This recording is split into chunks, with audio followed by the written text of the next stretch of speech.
Hi hello friends, welcome to my channel. Friends, సోమవారం ఎపిసోడ్లో ఏం జరగబోతుందో తెలుసుకుందామా? ఇక స్టోరీలోకి వెళ్ళినట్లయితే మహాలక్ష్మి తన వదిన కాల్ చేయడంతో ఇక తన పుట్టింటికైతే వస్తుంది. అప్పుడే ఇంట్లోకి పదమ్మా, ఇంట్లో ఇస్తాను అని చెప్పగానే నిజంగానే సర్టిఫికెట్స్ అని చెప్పి మహాలక్ష్మి అయితే ఇంట్లోకైతే వెళ్తుంది. అప్పుడే కన్నా గేటు దగ్గరే నిల్చోమని చెప్తుంది. ఇక మహాలక్ష్మి అయితే లోపలికి రాగానే వెంటనే ఇక నా సర్టిఫికెట్స్ నాకు ఇవ్వదినా, నేను వెళ్ళిపోతాను అని మహాలక్ష్మి అంటుంది. అప్పుడే ఇక వెంటనే ఏంటి, ఎక్కడివి సర్టిఫికెట్స్ అని అంటూ ఉంటాడు వాళ్ళ నాన్నైతే. అప్పుడే మహాలక్ష్మి షాక్ అయిపోతుంది. ఏంటి, సర్టిఫికెట్స్ కోసమే కదా వదిన నేను ఇక్కడికి వచ్చింది, నువ్వే చెప్పావు కదా ఇంటికి వస్తే సర్టిఫికెట్ ఇస్తానని, అయినా ఇంట్లో ఎవరూ లేరని చెప్పావు, మరేంటదినా అని మహాలక్ష్మి అంటూ ఉంటుంది. అప్పుడే ఇక హారిక చాలా బాధపడుతూ ఉంటుంది. ఇక సర్టిఫికెట్స్ నీకు ఇవ్వాలంటే నువ్వు ఆ చక్రితో నీ పెళ్ళిని క్యాన్సిల్ చేసుకోవాలి, వానితో డివర్స్ ఇప్పించుకోవాలి, ఆ తర్వాత నేను చెప్పిన సంబంధాన్ని పెళ్లి చేసుకోవాలి, అలా అయితేనే నీ సర్టిఫికెట్స్ నీ చేతికి వస్తాయి అని తన తండ్రి అయితే అంటూ ఉంటాడు. అప్పుడే మహాలక్ష్మి షాక్ అయిపోతుంది. ఏంటదినా, ఏంటి, అసలు నాకేమీ అర్థం కావడం లేదు అని మహాలక్ష్మి అంటూ ఉంటుంది. ఇక హారిక మాత్రం సైలెంట్గా అలా ఉండిపోతుంది. చెప్తావా చెప్పవా, ఇక చక్రితో నీ పెళ్ళి క్యాన్సిల్ చేసుకోవాలి, ఆ తర్వాత నేను భూషణ్కి నిన్నిచ్చి పెళ్లి జరిపిస్తాను, నా స్థాయి తగ్గట్టు భూషణ్ నాకు అల్లుడవుతాడు అని ప్రతాప్ అయితే అంటూ ఉంటాడు. అప్పుడే మహాలక్ష్మి షాక్ అయిపోతుంది. నాన్న, నీకు చెప్పినా వినలేదు, అయినా ఆ భూషణ్ అంటే నాకు ఇష్టం లేదని చెప్పాను, ఎన్నిసార్లు చెప్పినా ఆ భూషణ్ గురించే మాట్లాడుతున్నారు. లేదు నాన్న, నేను వెళ్ళిపోతాను, నాకు సర్టిఫికెట్స్ ఇవ్వండి, వెళ్ళిపోతాను అని మహాలక్ష్మి అంటూ ఉంటుంది.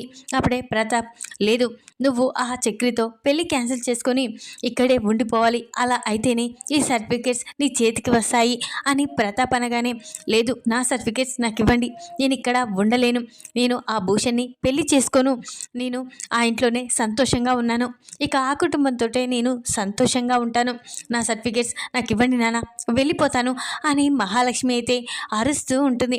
అప్పుడే ప్రతాప్ అయితే, ఏంటి, నీకు తల్లిదండ్రుల కంటే ఎక్కువగా ఆ కుటుంబమే ఎక్కువైపోయిందా, ఆ ఇల్లు, ఆ అవతారం, వాళ్ళ గురించి అంతా తెలుసుకున్నాము, కానీ నువ్వు మాత్రం ఆ ఇంట్లో ఉండడం నాకు ఇష్టం లేదు, నా పరువు ప్రతిష్టలన్నీ నువ్వు వల్ల పోతున్నాయి, ఈరోజు ఇంత ఇంట్లో పుట్టి పెరిగిన నువ్వు ఇప్పుడు ఆ పూరి గుడిసెలో ఉండడం అయితే నాకు ఇష్టం లేదు, నువ్వు ఇక్కడే ఉండిపోవాలి అని ఇక ప్రతాప్ అయితే మహాలక్ష్మిని బెదిరిస్తూ ఉంటాడు. అప్పుడే మహాలక్ష్మి, లేదు నాన్న, నేను సర్టిఫికెట్స్ మాత్రమే తీసుకువెళ్ళడానికి వచ్చాను, నేను ఇక్కడ ఉండిపోవడానికి రాలేదు, నాకు ఆ ఇల్లే పెద్ద విశాలంగా ఉంది, ఇక వాళ్ళే నన్ను సంతోషంగా ఉంచుతున్నారు, వాళ్ళ మనసులు కూడా చాలా విశాలంగా ఉన్నాయి, అంతే చాలు, నాకు ఇక్కడ ఉండనవసరం లేదు, నేను ఇక్కడ ఉండలేను, నేను అక్కడే ఉంటాను, వాళ్ళతోటే ఇక నేను సంతోషంగా ఉంటాను, నా సర్టిఫికేట్స్ నాకు ఇవ్వండి, నేను వెళ్ళిపోతాను అని మహాలక్ష్మి అరుస్తూ ఉంటుంది. నీకు సర్టిఫికేట్సే కావాలి, మేము ఎవరు అవసరం లేదు కదా, అయితే ఈ సర్టిఫికేట్స్ నీకు ఇవ్వను అని ఇక వెంటనే ప్రతాప్ అయితే సర్టిఫికేట్స్ని కాల్ చేస్తూ ఉంటాడు. అది చూసిన మహాలక్ష్మి, నాన్న ప్లీజ్ నాన్న, నా చిన్నప్పటి నుంచి నేను చదువుకున్న చదువు అది, నా జీవితం దానిపైనే ఆధారపడింది, ఆ సర్టిఫికేట్స్ కాల్ చేస్తే నేనేం చేయాలి నాన్న, ప్లీజ్ నాన్న, నా గోల్ని రీచ్ కావాలంటే ఆ సర్టిఫికేట్స్ నా చేతికి ఇవ్వండి అని మహాలక్ష్మి, వద్దు దాన్ని కాల్చకండి అని చాలా బాధపడుతూ ఉంటుంది. ప్రతాప్ అయితే, మేమే అవసరం లేనిది ఈ సర్టిఫికేట్స్ నీకు ఇవ్వము, ఇక నువ్వే నా కూతురు కానప్పుడు ఈ సర్టిఫికేట్స్ నీకెలా ఇస్తాము, ఇంకా నువ్వు బయలుదేరు అని ఇక ప్రతాప్ అనగానే మహాలక్ష్మి చాలా బాధపడుతూ ఇక ఆ సర్టిఫికేట్స్ కాలిపోవడం చూసి ఏడుస్తూ ఉంటుంది. ఇక నుంచి నీకు మాకు సంబంధం ఏమీ లేదు, ఇక నుంచి నాకు తండ్రినా అమ్మా నాన్న ఎవరూ లేరు, నేను ఇక్కడి నుంచి వెళ్ళిపోతున్నాను, ఇక ఎప్పటికీ మీ ముఖం చూడను అని మహాలక్ష్మి అయితే ప్రతాప్కి తన కుటుంబానికి వార్నింగ్ ఇచ్చి అక్కడి నుంచి అయితే వస్తూ ఉంటుంది. చాలా ఏడుస్తూ వస్తూ ఉంటుంది. అది చూసిన కన్నా, ఏంటదినా వదినమ్మా, ఏం జరిగింది వదినమ్మా, ఎందుకు కళ్ళలో నీళ్లు తిరుగుతున్నాయి, అయినా నువ్వు సర్టిఫికేట్స్ కోసం వెళ్ళావు కదా, అవేవి వదినమ్మా అని అంటూ ఉంటాడు. కన్నా వెళ్దాం పదా కన్నా అని మహాలక్ష్మి అంటూ ఉంటుంది. అప్పుడే, ఏంటి వదినమ్మా, ఈ కళ్ళలో నీళ్ళు వస్తుంటే నా కళ్ళలో కూడా నీళ్లు తిరుగుతున్నాయి, చెప్పు వదినమ్మా, అసలు ఏం జరిగింది నేను వెళ్ళి సర్టిఫికేట్స్ తీసుకురానా అని కన్నా అంటూ ఉంటాడు. లేదు కన్నా, ఆ సర్టిఫికేట్స్ని కాల్ చేశారు అని అనగానే కన్నా ఒక్కసారి షాక్ అయిపోతాడు. ఏంటొదినా, ఏంటి వదినమ్మా, ఏం మాట్లాడుతున్నావు? నీ సర్టిఫికేట్స్ నీ వాళ్ళే కాల్ చేయడం ఏంటి అని అనగానే, నా వాళ్ళే అనుకున్నాను, కానీ ఇక నుంచి నా వాళ్ళు కాదు, ఇక నా వాళ్ళు మన వాళ్ళే, ఇక అందరూ ఇక అక్కడే ఉన్నారు, పద వెళ్దాం అని మహాలక్ష్మి అనగానే కన్నా చాలా బాధపడుతూ, పద వదినమ్మ అక్కడే ఉందు కానీ ఆ సర్టిఫికేట్స్ ఎలాగైనా అన్నయ్యతో నేను మళ్ళీ చేశాను కానీ అని ఇక కన్నా అయితే అంటూ ఉంటాడు. ఇక మహాలక్ష్మి కన్నా అయితే ఇంటికి వచ్చేశారు. అది చూసిన చక్రి, మాధవ, ఇక కేశవ్ అయితే చాలా సంతోషపడుతూ ఉంటారు. చూసావు కదరా, ఇక మహాలక్ష్మి తిరిగి ఇంటికి రాదని అన్నావు కదా, వాళ్ళు బలవంతంగా అక్కడే ఉండేలా చేస్తారన్నావు కదా, చూడు మహాలక్ష్మి ఎలా వస్తుందో అని ఇక అంటూ ఉంటాడు.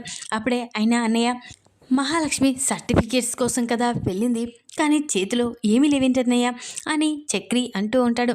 అప్పుడే ఇక మాధవ్ అయితే, అవును కదరా, నిజమే, మహాలక్ష్మి తన సర్టిఫికేట్స్ వాళ్ళ వదిన ఇస్తానని చెప్పిందని వెళ్ళింది, కానీ సర్టిఫికేట్స్ లేవేంటి, అయినా పాపం అమ్మాయి అలా నడుచుకుంటూ బాధగా వస్తుందేంటి అని ఇక మాధవ్ అయితే అనుకుంటూ ఉంటారు. అప్పుడే ఇక మహాలక్ష్మి కన్నా వస్తూ ఉండగా, ఈ అమ్మ మహాలక్ష్మి నీ సర్టిఫికేట్స్ ఏవమ్మా అని ఇక అంటూ ఉంటారు. అప్పుడే ఇక మహాలక్ష్మి ఏమీ మాట్లాడకుండా ఏడ్చుకుంటూ ఇంట్లోకి వెళ్ళిపోతుంది. అప్పుడే ఏంట్రా, ఏమైందిరా, అక్కడ ఎవరైనా మహాలక్ష్మిని ఏమైనా అన్నారా అని అంటూ ఉంటాడు మాధవ్ అయితే. అప్పుడే ఇక కన్నా అయితే, అవును వదినమ్మని ఎవరో ఏమో అన్నట్లుంది, అట్లాగే తన సర్టిఫికేట్స్ తనకివ్వమంటే తన సర్టిఫికేట్స్లన్నీ కాల్ చేశారు అని చెప్పగానే ఒక్కసారి షాక్ అయిపోతారు చక్రి, మాధవ, కేశవ అయితే. ఏంట్రా, ఏం మాట్లాడుతున్నావు, తన జీవితం దానిపైనే ఆధారపడి ఉందని ప్రతిసారి మహాలక్ష్మి తను ఏదో ఇక సాధించాలని అనుకుంటుంది, అలాంటి సర్టిఫికేట్స్ని కాల్ చేయడం ఏంటి, అయినా తండ్రా మూర్ఖుడా అని ఇక అంటూ ఉంటాడు మాధవ అయితే. అప్పుడే చక్రి, అవును వాడు మూర్ఖుడే అన్నయ్య అని ఇక అనగానే, ఏంట్రా అసలు గలా ప్రవర్తించడం ఏంటి, తన జీవితం ఆ సర్టిఫికేట్ల మీద ఆధారపడి ఉందని పాపం ఆ అమ్మాయి చాలా బాధపడుతూ ఉండేది, ప్రతిసారి తను ఏదైనా జాబ్ చేయాలి ఆ సర్టిఫికేట్స్తో అనుకునేది, అలాంటి అమ్మాయి సర్టిఫికేట్స్ కాల్ చేయడం ఏంట్రా అని మాధవ్ అనగానే, అవునన్నయ్య, నిజంగా చెప్పాలంటే ఇక వాళ్ళ నాన్న చాలా మూర్ఖుడు, తన ఇష్టాలు కాదంటాడు, తనకి ఏది ఇష్టమో ఏది వద్దో అనేది తనకి తెలీదు, ఇక తను అనుకున్నదే కావాలి, కాబట్టి ఏదో ఇక అక్కడికి వెళ్ళాక ఆ సర్టిఫికేట్స్ కాల్ చేయడానికి కారణం మళ్ళీ తనని ఏదో ఇబ్బంది పెట్టడం వల్లే, ఇక మహాలక్ష్మిని ఏదో అన్నారు అని ఇక చక్రి అంటూ ఉంటాడు. లేదురా, మహాలక్ష్మి ఇక ఆ ఇంట్లో కంటే మనం గొప్పగా చూసుకోవాలి, గొప్పింటి అమ్మాయి అనుకున్నాం, కానీ అంత గొప్పగా చూసుకోరని తెలిసిపోయింది, అప్పుడు మనమే అమ్మా నాన్నలమై అందరం మహాలక్ష్మిని సంతోషంగా ఉండేలా చేయాలి, ఇక ఈ బాధని మర్చిపోయేలా చేయాలరా అని మాధవ అంటూ ఉంటాడు. అప్పుడు కన్నా, అవునన్నయ్య, నిజంగానే వదినమ్మకి అమ్మ నాన్న కంటే మనమే ఎక్కువగా చూసుకోవాలి, వదినమ్మ ఇక మనం నమ్మి వచ్చేసింది, కాబట్టి మనం వదినమ్మని చాలా సంతోషంగా చూసుకోవాలన్నయ్య అని కన్న కూడా అంటూ ఉంటాడు. అవునరా, మహాలక్ష్మికి తన వాళ్ళు పెట్టిన బాధని ఇక తను మర్చిపోయేలా చేయాలి అని మాధవ కూడా అలా మాట్లాడుకుంటూ ఉంటారు. అప్పుడే ఇక వెంటనే అందరూ కలిసి మహాలక్ష్మి గదిలోకి వెళ్తారు. అప్పుడే ఇక మహాలక్ష్మి ఏడ్చుకుంటూ కూర్చుంటుంది, తన సర్టిఫికేట్స్ తన తండ్రి కాల్ చేయడం వల్ల. అప్పుడే ఇక, ఏంటమ్మా మహాలక్ష్మి, ఇక నువ్వేమీ బాధపడకు, నువ్వు సర్టిఫికేట్స్ కోసమే కదా ఏడుస్తుంది, ఖచ్చితంగా ఆ సర్టిఫికేట్సే ఎలాగైనా మళ్ళీ మనం సాధించగలుగుతాం, కానీ నువ్వేమీ బాధపడకమ్మా, నీ సర్టిఫికేట్స్ నీకు వచ్చేలా చేస్తాం అని ఇక అంటూ ఉంటాడు. ఇక మాధవ్ అయితే, లేదు పెద్ది, నా సర్టిఫికేట్స్ అన్నీ మా నాన్న తగలబెట్టాడు, అవి మళ్ళీ తిరిగి ఎలా వస్తాయి పెద్ది, అవన్నీ ఒరిజినల్ కదా అని మహాలక్ష్మి అంటూ ఉంటుంది. అప్పుడే ఇక మాధవ్ అయితే, ఎలాగో అలా మనం మళ్ళీ తిరిగి నువ్వు చదువుకున్న కాలేజీలకి ఇక స్కూల్కి వెళ్ళి మనం ఆ సర్టిఫికేట్ని సాధించవచ్చు అని ఇక అనగానే మహాలక్ష్మి అయితే చాలా సంతోషపడుతుంది. ఏంటి పెద్ది, నువ్వు చెప్పేది నిజమా అని అంటూ ఉంటుంది. అవును నిజమే చెప్తున్నానమ్మా, ఎలాగైనా తిరిగి నీ సర్టిఫికేట్స్ నీకు నేను తెచ్చిస్తాను, కానీ నువ్వు ఇక్కడ ఏమీ బాధపడొద్దు, సంతోషంగా మళ్ళీ నువ్వు తిరిగి ఎప్పుడు మహాలక్ష్మి ఎలా ఉంటుందో అలానే ఉండాలి అని మాధవ్ అయితే మహాలక్ష్మితో అంటూ ఉంటాడు. అప్పుడు మహాలక్ష్మి, థ్యాంక్స్ పెద్ది, చాలా థ్యాంక్స్ పెద్ది, ఇక నీ రుణం ఎప్పటికీ తీర్చుకోలేను, నా సర్టిఫికేట్స్ నాకు వచ్చేలా చేపెద్ది అని మహాలక్ష్మి అంటూ ఉంటుంది. అప్పుడు తొందరలోనే నీ సర్టిఫికేట్స్ నీకు వచ్చేలా చేస్తానమ్మా, కానీ నువ్వేమీ టెన్షన్ పడద్దు, నువ్వు బాధపడద్దు అని ఇక మాధవ్ అయితే మహాలక్ష్మికి సర్ది చెప్తాడు. ఇక మహాలక్ష్మి మాత్రం, ఇక నువ్వే మా నాన్న కంటే ఎక్కువగా చూసుకుంటున్నావు పెద్ది. నాకు ఈ ఇంట్లో మా ఇంట్లో ఉండడం కంటే ఇక్కడే సంతోషంగా ఉంటున్నాను. ఇల్లు ఇరుకైనా మనసు విశాలంగా ఉంటుంది మీ అందరిది. అందరూ చాలా సంతోషంగా నన్ను సంతోషంగా ఉండేలా చేశారు. నాకు చాలా సంతోషంగా ఉంది పెద్ద ఇక్కడ ఉండడం అని ఇక అంటూ ఉంటాడు. అప్పుడే చక్రి మాత్రం చాలా సంతోషపడుతూ ఉంటాడు. ఇక నుంచి నువ్వు ఇక్కడే ఉండమ్మా, రూమ్ కూడా రెంట్కు అవసరం లేదు. ఇక రూమ్ రెంట్ తీసుకున్నా ఆ తర్వాత అక్కడ వాళ్ళు ఎలా ఉంటారో తెలీదు కాబట్టి మేమందరం ఉన్నాం కాబట్టి నువ్వు ఇక్కడే ఉండాలమ్మా అని మాధవ అనగానే మహాలక్ష్మి ఆలోచిస్తూ ఉంటుంది. ఏంటమ్మా ఇంకా మా మీద డౌట్గా ఉందా అని మాధవ అంటూ ఉంటాడు. అప్పుడే మహాలక్ష్మి లేదు పెద్ది, నిజంగానే నేను తప్పుగా ఆలోచించాను. ఇంతమంది మధ్యలో నేను ఉండక ఏదో రూమ్ రెంట్కు అని ప్రతిసారి నిన్ను ఇబ్బంది పెట్టాను. సారీ పెద్ది, ఇక నుంచి నేను ఎక్కడికి వెళ్ళను, మీతోనే ఉంటాను అని మహాలక్ష్మి అయితే మాధవకి చెప్పగానే చక్రి అయితే చాలా సంతోషపడుతూ ఉంటాడు. ఇక చక్రి కూడా ఇక మహాలక్ష్మి ఎక్కడికి వెళ్ళదు, ఇక్కడే ఉంటుంది అని సంతోషపడుతూ ఉంటాడు. మాధవ కూడా ఇక చాలా సంతోషపడుతూ ఉంటాడు. మహాలక్ష్మి మనసు మార్చాలి, ఇక చక్రి వైపు మహాలక్ష్మి మళ్ళీ ఇలా చూడాలి అని ఇక అనుకుంటూ ఉంటాడు. మాధవ ఇంకో పక్క ప్రతాప్ అయితే చాలా కోపంగా రగిలిపోతూ ఉంటాడు. అప్పుడే ఇక నాన్న అనవసరంగా చెల్లిని పిలిచాం, అసలు అది ఇక్కడ ఉంటుందంటే నాకైతే నమ్మబుద్ధి కావడం లేదు. అయినా ఆ చక్రిని ఇక విడిచి అది ఇక్కడికి ఎలా వస్తుంది, వాడిని ప్రేమించి పెళ్లి చేసుకుంది, అలాంటి డ్రైవర్ని మళ్ళీ కాదనుకొని మన ఇంటికి ఎలా వస్తుంది, మన మూర్ఖత్వం కాకపోతే. అయినా దాన్ని వదిలేయాలి, అది మన దృష్టిలో చచ్చిపోయింది, ఇక నుంచి తన గురించి ఆలోచించడం మానేయాలి. నేను అనుకున్నాను ఆ ఇంట్లో నా చెల్లి ఎలా ఉంటుంది, ఇంత పెద్ద ఇంట్లో గాజు బొమ్మలా పెరిగింది, అలాంటి ఇంట్లో ఉంటుందని ఇక ఊహించలేకపోయాను. కానీ ఆ ఇంట్లోనే ఉంటుంది, ఆ ఇంట్లోనే తనకి సంతోషం ఉందని తెగించి చెప్పాక తన గురించి మనం పట్టించుకునే అవసరం లేదు నాన్న అని ఇక ఆది అయితే అంటూ ఉంటాడు. అప్పుడు ప్రతాప్ అవునరా, ఇక నుంచి నా కూతురు చచ్చిపోయింది, నా కూతురు నాకు లేదు, ఇక మారైనా మళ్ళీ వచ్చి తిరిగి మన కోసం మన ఇంట్లో ఉంటుంది. ఆ భూషణ్ని మనం అనుకున్నట్లు పెళ్లి చేసుకుంటుందని నేను కలగన్నాను, కానీ అది మారదని అర్థమైపోయింది. ఇక నుంచి అది ఈ ఇంట్లో చచ్చిపోయినట్లే, ఇక దాని ఫోటోకి దండ వేసి పెట్టవలసిందే అని ప్రతాప్ అనగానే హారిక చాలా బాధపడుతూ ఏంటి మామయ్య గారు అలా మాట్లాడుతున్నారేంటి అని అనగానే లేదమ్మా, ఇక నుంచి నా కూతురు చచ్చిపోయింది, ఇక తన గురించి ఎవరూ మాట్లాడొద్దు, ఇక తన పేరు ఈ ఇంట్లో ఎత్తొద్దు అని ఇక ప్రతాప్ అనగానే అప్పుడే అక్కడున్న ఇక లలిత అయితే చాలా కోపంతో రూమ్లోకి అయితే ఏడ్చుకుంటూ వెళ్ళిపోతుంది. అది చూసిన హారిక వెంటనే అత్తయ్య ఏమైంది అత్తయ్య అని ఇక అంటూ ఉంటుంది. చూసావు కదమ్మా మీ మావయ్య గారు ఎలా మాట్లాడుతున్నారో, ఇక అది మన ఇంట్లో ఇక తను లేకపోవడంతో తను చచ్చిపోయిందని అంటున్నాడు, తన ఫోటోకి దండ కూడా వేస్తానంటున్నాడు. చూడమ్మా నా కూతురు బ్రతికే ఉంది, అలాంటి నా కూతుర్ని ఇక చచ్చిపోయిందని అంటుంటే నా గుండెలో తరుక్కుపోతుంది. నా కూతురు తను ఇక ఎంత కాదన్నా అది నా కూతురు కదా, తల్లి మనసు ఎలా బాధపడకుండా ఉంటుంది అని ఇక లలిత అంటూ ఉంటుంది. లేదత్తయ్య, మహాలక్ష్మికి మనమన్నా మన కుటుంబం అన్నా చాలా ఇష్టం, అలాంటి మహాలక్ష్మి మన గురించి తప్పుగా అర్థం చేసుకోదు. మహాలక్ష్మి ఖచ్చితంగా ఏదో కారణం ఉంది, అసలు ఆ చక్రిని పెళ్లి చేసుకోవడానికి మహాలక్ష్మికి ఏదో మధ్యలో కారణమే ఉంది, అది తెలుసుకోవాలత్తయ్య. కానీ మహాలక్ష్మి మాత్రం మన కుటుంబం పరువు తీయాలని ఏ రోజు చూడదు, అమ్మాయి గురించి నాకు బాగా తెలుసు అని ఇక అంటూ ఉంటుంది హారిక అయితే. అది అంత మంచిది అయ్యుంటే ఈరోజు మనని ఇంత బాధ పెట్టి పోయేది కాదు కదా, వాళ్ళ నాన్న ఇప్పుడు చూసావు కదా ఎలా ఇక తను ప్రతిసారి నా కూతురు చచ్చిపోయిందని మాట్లాడుతుంటే నా గుండె తరుక్కుపోతుందమ్మా, అసలు నాకేమీ అర్థం కావట్లేదు. అది వచ్చి మళ్ళీ ఎప్పటిలాగా ఇంట్లో సంతోషంగా ఉంటే చాలా సంతోషంగా ఉంటుంది, అది లేనప్పటి నుంచి ఈ ఇల్లు బోసిపోయినట్లు ఉంది, అది లేకపోతే ఇంకా నాకు చాలా బాధగా ఉందమ్మా, అసలు నాకు భయంగా ఉంది, ఈ ఇంట్లో ఏం జరుగుతుందో అని. ఇక ఎలాగైనా మహాలక్ష్మిని తిరిగి సర్టిఫికేట్స్ వల్ల కూడా ఇక్కడికి వస్తుందని అనుకున్నాను, ఇక మనం చెప్తే వింటుందని అనుకున్నాను, కానీ మళ్ళీ తిరిగి వెళ్ళిపోతుందని అనుకోలేదమ్మా అని ఇక లలిత అయితే హారికకు చెప్తూ చాలా బాధపడుతూ ఉంటుంది. అప్పుడే ఇక లలిత అమ్మ హారిక మనం ఒకసారి మహాకడికి వెళ్ళొద్దామమ్మా, మళ్ళీ ఒకసారి మాట్లాడొద్దాం ఇక అని అంటూ ఉంటుంది హారికతో అయితే లలిత.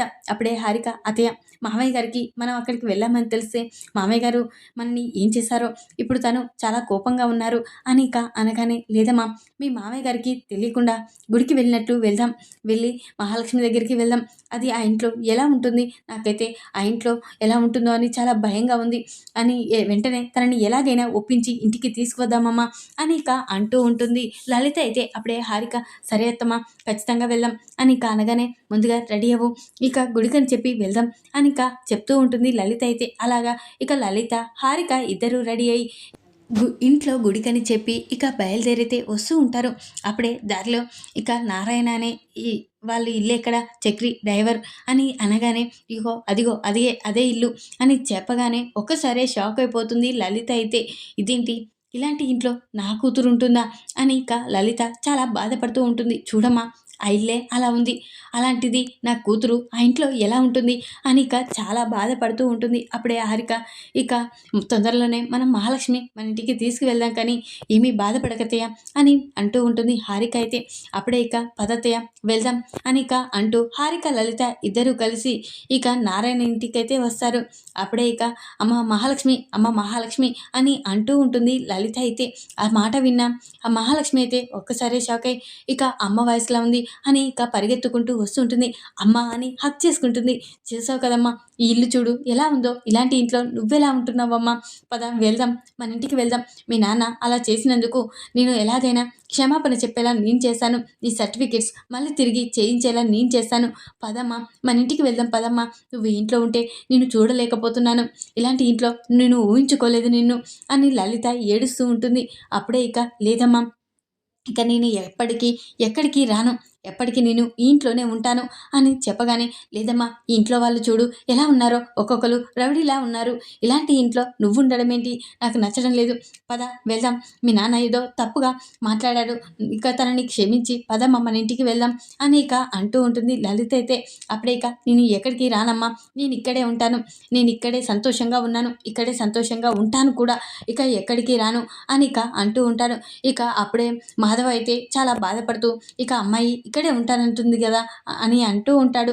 ఇక మీకేం తెలుసురా, కన్న తల్లి ఉంటే మీకు తెలిసేది. కన్న తల్లి లేదు, ఇల్లు లేదు, ఇక ఒక్కరు కూడా ఇక జాబ్ చేసే వాళ్ళు కూడా లేరు, అందరూ మెకానిక్లు డ్రైవర్లే. ఇలాంటి ఇంట్లో ఇక రక్త సంబంధాల గురించి ఏం తెలుస్తుంది అని ఇక లలిత అయితే గట్టిగా మాధవనైతే కసురుకుంటూ ఉంటుంది. అప్పుడే మాధవ కళ్ళలో నీళ్లు తిరుగుతాయి. తన తల్లి లేదు అనేసరికి చాలా బాధపడుతూ ఉంటాడు. అప్పుడే ఇక వెంటనే తల్లిదండ్రుల ప్రేమ గుర్తుకు వచ్చి మాధవ ఒరే చక్రి మహాలక్ష్మిని తన వాళ్ళతో పంపించేయరా అని ఇక అంటూ ఉంటాడు. అప్పుడే ఇక చక్రి అయితే ఏంటనయ్యా ఏం మాట్లాడుతున్నావు, మహాలక్ష్మిని వాళ్ళతో పంపించడం ఏంటి అని అనగానే అవునరా, తన తల్లిదండ్రులతో ఉండాలి, మనకు తల్లి లేదు, ఇక మనమే ఈ విధంగా పెరిగాం, అలాంటి మహాలక్ష్మిని మన దగ్గర ఉంచుకొని తనని ఈ బాధ పెట్టకుండా ఇక తన తల్లిదండ్రులకి పంపించేద్దాం అని ఇక మాధవ్ అయితే అంటూ ఉంటాడు. అప్పుడే ఇక మహాలక్ష్మిని తీసుకొని రారా, ఇక్కడి నుంచి పంపించేద్దాం అని ఇక అనగానే ఇక చక్రి అలానే చూస్తూ అనయ్య మహాలక్ష్మి ఎక్కడికి వెళ్ళదు, ఇక్కడే ఉంటుంది అని చక్రి అనగానే ఇప్పుడు నేను చంపేస్తాను మహాలక్ష్మిని వాళ్ళకి అప్పగించకపోతే అని ఇక అంటూ ఉంటాడు మాధవ్ అయితే. అప్పుడే ఇక చక్రి అయితే చాలా బాధపడుతూ మహాలక్ష్మిని తీసుకొని బయటికైతే వస్తాడు. అప్పుడే ఇక నారాయణ అక్కడికి వస్తాడు. ఒరేయ్ పెద్దోడా ఏం చేస్తున్నావురా, కాఫీ తీసుకురారా అని అంటూ ఉంటాడు. అప్పుడే ఇక ఇంట్లోకి వచ్చి ఎవరు పోవడంతో ఇంట్లోకి వచ్చి పెద్దడా అని అంటూ ఉండగా అక్కడ లలిత కనిపిస్తుంది. లలితను చూసి ఒక్కసారి షాక్ అయిపోతాడు. ఇక లలిత కూడా నారాయణని చూసి షాక్ అయిపోతుంది. అన్నయ్య అని ఆ దగ్గరికి రాగానే వెంటనే మాధవ చక్రి కేశవ కన్న ఇక మహాలక్ష్మి ఒక్కసారి షాక్ అయిపోతారు. ఇక హారిక కూడా ఏంటతయ్య అన్నయ్య ఏంటి అని అనగానే వెంటనే అన్నయ్య అనుకుంటూ నారాయణని చేతులు పట్టుకుంటుంది. అది చూసిన మహాలక్ష్మి షాక్ అయిపోతుంది. ఏంటి అన్నయ్య ఏంటి అని ఇక అంటూ ఉంటుంది హారిక అయితే. అప్పుడే ఎవరో కదమ్మా ఇతను మా అన్నయ్య నువ్వు ఇక్కడ ఉన్నావేంటి అని అనగానే ఇక ఒక్కసారి షాక్ అయిపోతాడు నారాయణ అయితే. ఏంటమ్మా నేను ఇక్కడ ఉండడం నీకు ఎలా తెలుసు అని నారాయణ కూడా అంటూ ఉంటాడు. అన్నయ్య నువ్వు ఉన్నావని కాదు, నా కూతురు ఉందని వచ్చాను, అయినా నువ్వు ఇక్కడికి వచ్చావేంటి, అలా గీంట్లో ఉన్నావేంటి అని ఇక అనగానే ఇప్పుడు ఈ ఇల్లు నాదేనమ్మా అని అనగానే ఇక లలిత ఒక్కసారి షాక్ అయిపోతుంది. ఏంటన్నయ్య ఈ ఇల్లు మనదేంటి అని అనగానే అవునమ్మా కొన్ని కారణాల వల్ల మనకి ఇలాంటి పరిస్థితి వచ్చింది అని చెప్పగానే అన్నయ్య నన్ను క్షమించన్నయ్య, మీరు ఇక చెప్పిన సంబంధాన్ని చేసుకోకుండా నేను అతన్ని పెళ్లి చేసుకున్నాను. ఆ రోజు నుంచి నేను ఇంట్లోకి వచ్చేదే మీరు ఎక్కడున్నారు, అసలు ఏం చేస్తున్నారో కూడా తెలీదు, ఇలాంటి పరిస్థితి వస్తుందని నేను అనుకోలేదన్నయ్య అని ఇక అంటూ ఉంటుంది లలిత అయితే. అప్పుడే ఇక మహాలక్ష్మి ఏంటమ్మా అన్నయ్య ఏంటి తనని అన్నయ్య అంటున్నావేంటి అని అనగానే అవునమ్మా ఇతను ఎవరో కాదు మా అన్నయ్యనే అని చెప్పగానే ఇక ఒక్కసారే మహాలక్ష్మి షాక్ అయిపోతుంది. అప్పుడే లలిత ఏంటన్నయ్య వీళ్ళంతా ఎవరు అని అంటూ ఉంటుంది. వీళ్ళంతా ఎవరేంటమ్మా వీళ్ళందరూ నీ మేనల్లుళ్ళు అని చెప్పగానే లలిత స్టన్ అయిపోతుంది. ఏంటన్నయ్య ఏం మాట్లాడుతున్నావు వీళ్ళంతా నా అల్లుళ్ళ అని అంటూ ఉంటుంది. అవునమ్మా వీళ్ళంతా నీ అల్లుళ్ళు, వీడు పెద్దడు మాధవ, వాడు చక్రి, వీడి కేశవ, వీడు కన్న అని చెప్పగానే ఒక్కసారే షాక్ అయిపోతుంది. అంటే నా కూతురు పెళ్లి చేసుకుంది చక్రినా అని ఇక అనగానే ఏంటమ్మా నీ కూతురేంటి అని అనగానే అవునన్నయ్య మహాలక్ష్మి ఎవరో కాదు నా కన్న కూతురు. నా కూతురు ఇక మెకానిక్ని చేసుకుందని చాలా కోపంతో ఇక మా ఆయన చాలా కోపంతో రగిలిపోతూ ఉన్నాడు. ఇప్పుడు ఈ ఇంట్లో నా కూతురు ఎలా ఉంటుందని నేను కూడా నా కూతుర్ని తీసుకుపోవడానికనే వచ్చాను.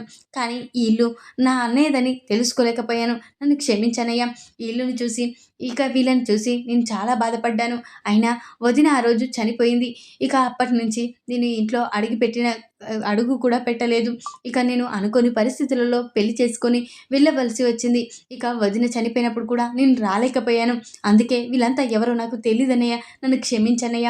అయినా నా కూతురు చేసుకుంది నీ కొడుకునే అని తెలుసుకోలేకపోయాను. నన్ను క్షమించనయ్య. ఒక మెకానిక్ని పెళ్లి చేసుకుందని చాలా బాధపడ్డాను. తనని తీసుకువెళ్ళాలని వచ్చాను. కానీ నా అల్లుడినే చేసుకుందని నేను అనుకోలేదు. వదిన వల్ల ఈరోజు నేను ఇంత పెద్ద స్థాయిలో ఉన్నాను. వదినే గనుక నా పెళ్ళికి హెల్ప్ చేయకపోతే నేను ఏమైపోయేదాన్నో. వదిన హెల్ప్ చేసింది ఈరోజు నేను ఈ స్థాయిలో ఉన్నానంటే అంటే వదిన నన్ను ఒక కోటీశ్వరాలన తీర్చిదిద్ది తను మాత్రం ఇలాంటి పరిస్థితికి తీసుకొచ్చుకుందా అని ఇక చాలా బాధపడుతూ ఉంటుంది లలిత అయితే. అప్పుడే హారిక ఏంటత్తయ్య ఏం మాట్లాడుతున్నారు మాకేమీ అర్థం కావడం లేదు అని హారిక కూడా అంటూ ఉంటుంది. ఇతను ఎవరో కదమ్మా మా అన్నయ్య రక్తం పంచుకు పుట్టాము. ఇక నేను అనుకోని పరిస్థితిలో మీ మామయ్య గారిని ప్రేమించాను. ఇక ఆ రోజుల్లో మీ మామయ్య గారికి ఏమీ లేదు. అలాంటి వాడిని ఇక నువ్వెలా చేసుకుంటావని మా అన్నయ్య నిలదీశాడు. నా కన్న వాళ్ళు నిలదీశారు. అయినా కానీ నేను అతన్నే పెళ్లి చేసుకుంటానని చెప్పినా మా అన్నయ్య మా వాళ్ళు వినలేదు. వదిన మాత్రం ఇక తను కోరుకున్న అమ్మాయిని అతన్నే పెళ్లి చేసుకునేలా చేయాలండి ఇక అని నాకు హెల్ప్ చేసింది. మా వదినే లేకపోతే ఈరోజు నేను ఈ స్థాయిలో ఉండేదాన్నే కాదు, ఈ విధంగా ఉండేదాన్నే కాదు. అలాంటి మా వదిన ఒక స్థాయిలో ఉన్న వదిన ఈరోజు ఈ పరిస్థితిలో ఉన్నారంటే ఇక తన చనిపోయిన రోజు కూడా కనీసం నేను చూడలేదమ్మా. ఇలాంటి పరిస్థితికి తెచ్చుకుంటానని అనుకోలేదు. అందువల్లే నా వదిన ఇక నాకు చేసిన త్యాగం వల్లే ఈరోజు నా కూతురు ఈ ఇంటికి కోడలైంది అని ఇక లలిత అయితే చాలా సంతోషపడుతూ ఉంటుంది. ఇక్కడ నుంచి నువ్వు ఎప్పటికీ ఇంట్లోనే ఉండాలమ్మా. మళ్ళీ మా వదిన ఉన్నప్పుడు ఈ ఇల్లు ఎలాగుందో అలా తీర్చిదిద్దాలి అని ఇక మహాలక్ష్మికి అయితే ఇక చెప్తూ ఉంటుంది. అప్పుడు మాధవ, కేశవ, కన్న, చక్రి షాక్ అయిపోతారు. చాలా సంతోషపడుతూ ఉంటారు. అత్త ఇక నుంచి నువ్వు మా అత్తవని తెలిసిపోయింది కదా, ఇక నుంచి మీ మహాలక్ష్మిని కాలు కింద పెట్టకుండా చూసుకుంటాం అని ఇక నన్ను క్షమించురా, నేను మిమ్మల్ని మాత్రమే చూశాను, మీ మనసులను చూడలేదు. ఇక నుంచి ఆ కూతురు ఈ ఇంట్లోనే ఉంటుంది, ఈ ఇంట్లోనే సంతోషంగా ఉంటుంది, తనకి ఏది కావాలన్నా నేను తీసుకొచ్చిస్తాను అని ఇక అంటూ లలిత అయితే ఇక మహాలక్ష్మిని చక్రిని ఒకటి చేసి మహాలక్ష్మి నా కూతురు అని చెప్పి నారాయణకి మహాలక్ష్మి తన మేనగోడలని తెలిసేలా చేసి ఇక హారిక ఇక లలిత అయితే అక్కడి నుంచి అయితే వెళ్ళిపోతారు సంతోషంగా. ఈ వీడియో కనుక మీకు నచ్చినట్లయితే లైక్ చేయండి. మరిన్ని వీడియోల కోసం ఛానల్ని సబ్స్క్రైబ్ చేసుకోండి ఫ్రెండ్స్. Thanks for watching.